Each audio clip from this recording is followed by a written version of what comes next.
Tell me about, you were talking to me earlier about a 3-point process. Right. Tell me about Yeah.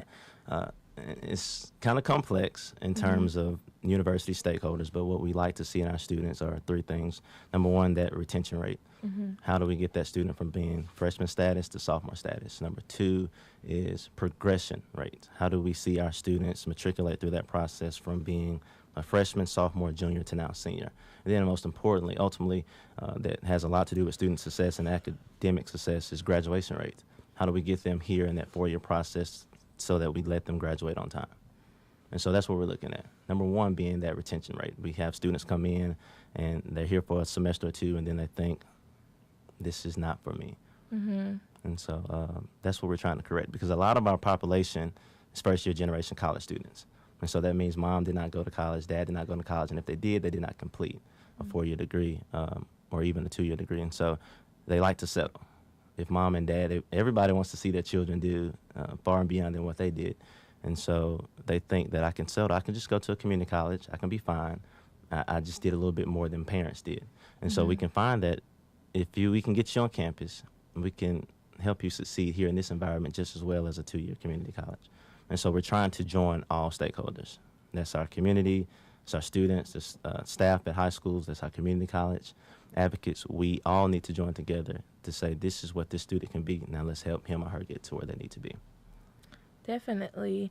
And from a campus aspect, like, what does this do for the campus? Because arts and letters is so big, it's so broad. Like, everyone, probably majority of the people that I know are in the same colleges, Correct. with the exception of science majors. But it's such a broad aspect. Right. So for us to start this new recruitment process, and of course, it will be successful, of course. So how is this going to affect the campus at a standpoint from increasing enrollment, increasing retention, increasing the graduation rate? Right. Well, we hope it'll spread like wildfire. We are the largest college on campus. And so in some shape, form, or fashion, as a student, you're going to come through the College of Arts and Letters. You're going to have to take English 101. You're going to have to take Western Civ. So you're going to come through our halls.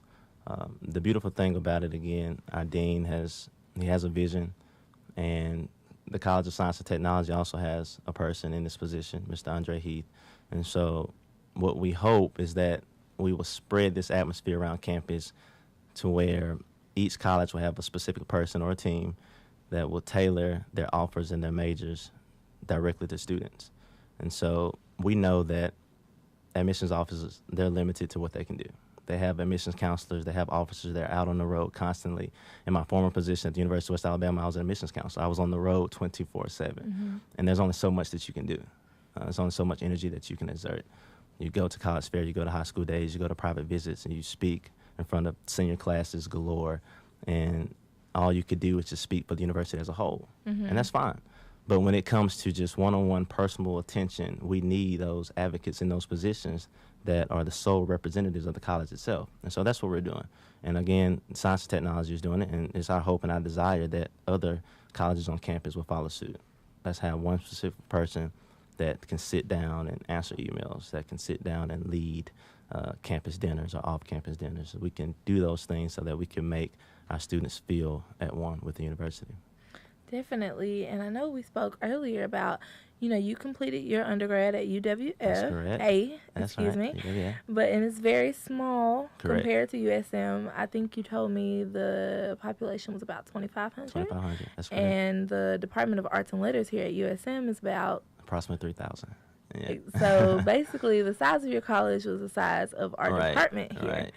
So just like, I know my take, we were talking about my experience coming here and the whole process, and I never really got that one-on-one with anyone, just, being there for me, like being the liaison, as you were speaking about before, from the admissions to being the liaison between the admissions to me and between, the Arts and Letters building to me. I never even saw the Department of Arts and Letters until orientation, months after I received my acceptance letter, months after I did my tour.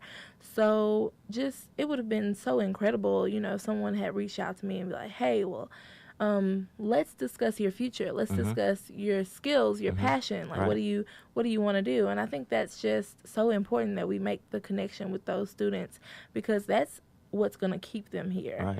So I really definitely think this is going to be such a successful initiative. I hope so. So, okay, well, thank you for coming. No problem. If people want to get more information on this recruitment initiative, like, how can they get in contact with you? Well, my email is Donavan, and that is DONAVAN .Johnson JOHNSON at USM.edu. My office number is 601-266-6861. And so feel free to drop a call or email anytime. We'll be able to talk about your future. And we hope that the next chapter of your story begins at the College of Arts and Letters.